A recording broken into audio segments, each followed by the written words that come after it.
Well, I grew up in Australia, in Sydney, when I was a little kid, and my mother enrolled me in the ballet, the Royal Ballet. So I used to go to see the ballet every Saturday matinee. I got to see some of the best ballerinas perform, and that made me want to be on stage. I saw the costumes, the lights, the music, everything. It just made me want to perform. Fast forward, we moved to Canada, and then I auditioned for a school musical in grade 10 when I was 15, and I got one of the leading roles of Adelaide in Guys and Dolls. And then that started my love affair with the theater, with performing live. By the time I was 19, I was chosen to play Marilyn Monroe in a rock opera on the life of Marilyn Monroe. And I did that, and that kind of made me a star in Canada. And that led to the movies and television, and then that led to voice. So now I do it all, movies, TV, theater, and voice as well.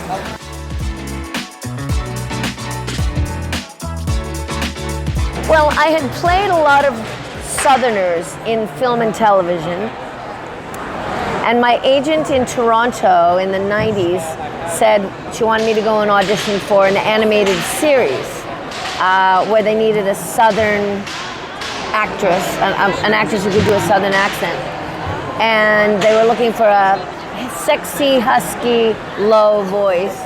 And so I showed up, I read the script, I looked at the character, I said, I think I can do that. And the people from Los Angeles who were in my headphones all started screaming and saying, don't let her leave the building, that is the voice of Rogue, and that's the actress we've been waiting for. So that's how I got the part of Rogue in the X-Men.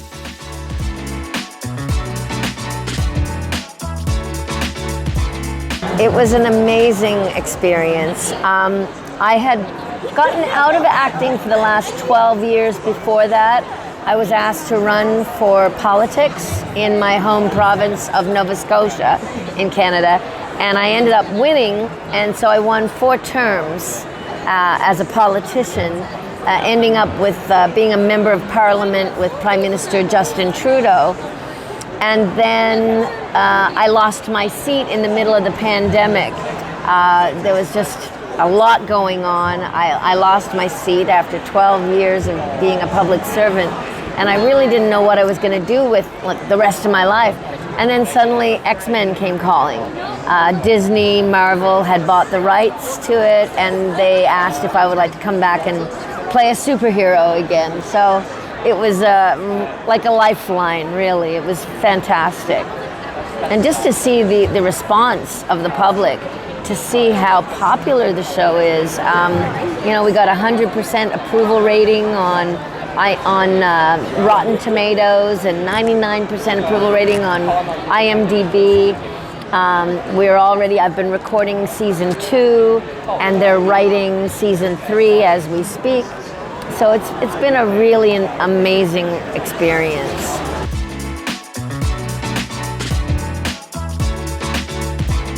Well, to be honest, I'd just like to see I would love to see a feature film, like an animated feature film of X-Men, and I would love to do that.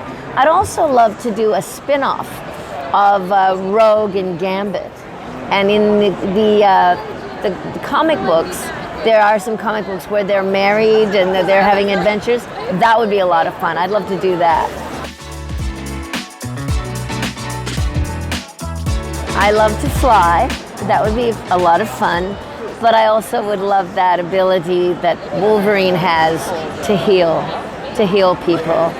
I think there's so much suffering in the world right now, and so many children too who are getting terrible diseases, and I just wish that I could help in that way. My young niece passed away of cancer at age 17.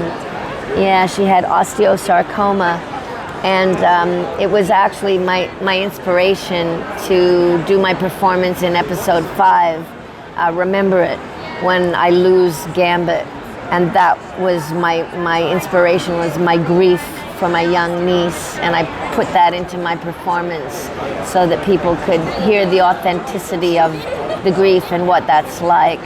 But so, yeah, being able to heal children would be an amazing thing to do. Maybe I can help heal people with my voice by watching the show too, heal them in other ways.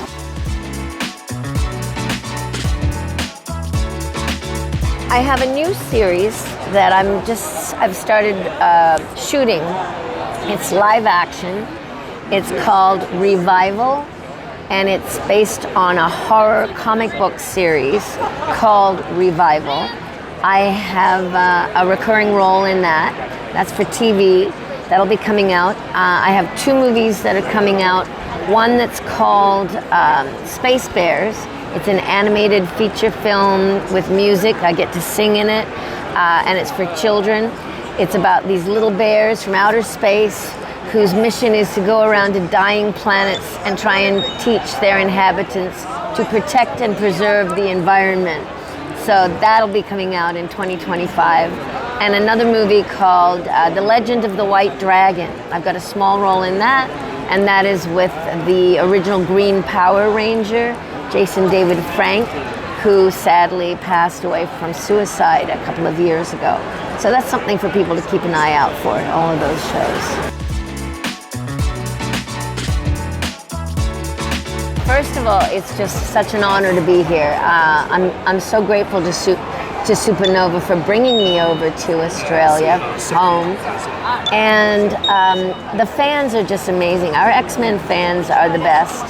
I've been really lucky to be able to have a good relationship with them online.